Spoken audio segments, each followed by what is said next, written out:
భక్తులు దక్షిణ అయోధ్యగా పిలుచుకునే భద్రాచలం సీతారామచంద్ర స్వామి దేవస్థానం నిర్లక్ష్యానికి గురవుతోంది. గత బీఆర్ఎస్ ప్రభుత్వం కేంద్ర సర్కార్ రామయ్య గుడి అభివృద్ధిని పట్టించుకోలేదని విమర్శలున్నాయి. అయోధ్యలో రామమందిరం నిర్మాణం వేగంగా జరుగుతోంది. దీంతో భద్రాచలం సీతారామచంద్ర స్వామి దేవాలయాన్ని కూడా కేంద్ర ప్రభుత్వం అభివృద్ధి చేయాలంటున్నారు భక్తులు.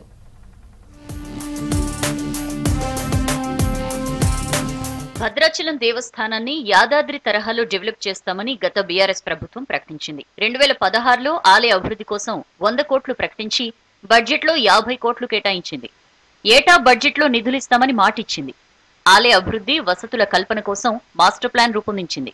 ఆలయం చుట్టూ 2 ప్రాకారాలు, 1000 కాళ్ల మండపం, గోదావరి పుష్కరిణి, 105 అడుగుల రామస్థూపం నిర్మాణాలకు 65 ఎకరాలు అవసరమని అంచనా వేసింది గత ప్రభుత్వం.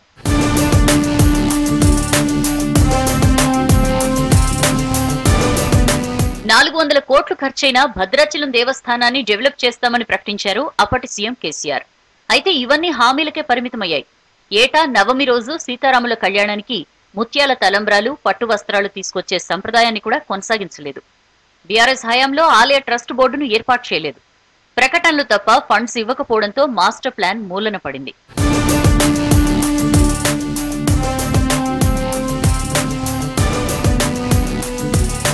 నిత్యం రామజపం చేసే కేంద్ర సర్కార్ కూడా భద్రాచలం డెవలప్మెంట్ పై నిర్లక్ష్యం ప్రదర్శిస్తోంది. కేంద్ర ప్రభుత్వం చేపట్టిన ప్రసాద్ పనులకు 2022 డిసెంబర్లో రాష్ట్రపతి ద్రౌపది ముర్ము శంకుస్థాపన చేశారు. తొలి దశలో 41 కోట్ల 38 లక్షలు మంజూరు చేయగా భద్రాచలంలోని మిథిలా స్టేడియం పక్కన భవన నిర్మాణాలు చేపట్టారు. టెండర్లు పూర్తి చేసి కాంట్రాక్టర్లకు అప్పగించినా పనులు స్లోగా సాగుతున్నాయి. పర్ణశాల, ఇతర చోట్ల పనులు ఇంకా ప్రారంభం కాలేదు. రామాలయంలో, స్టేడియంలో రూఫ్ వర్క్స్ కూడా మొదలు పెట్టలేదు. టెండర్లో పేర్కొన్న మేరకు పనులు 2024 మే నాటికే పూర్తి కావాలి. కానీ పనులు జరుగుతున్న తీరు చూస్తే ఇప్పట్లో పూర్తయ్యేలా కనిపించడం లేదు.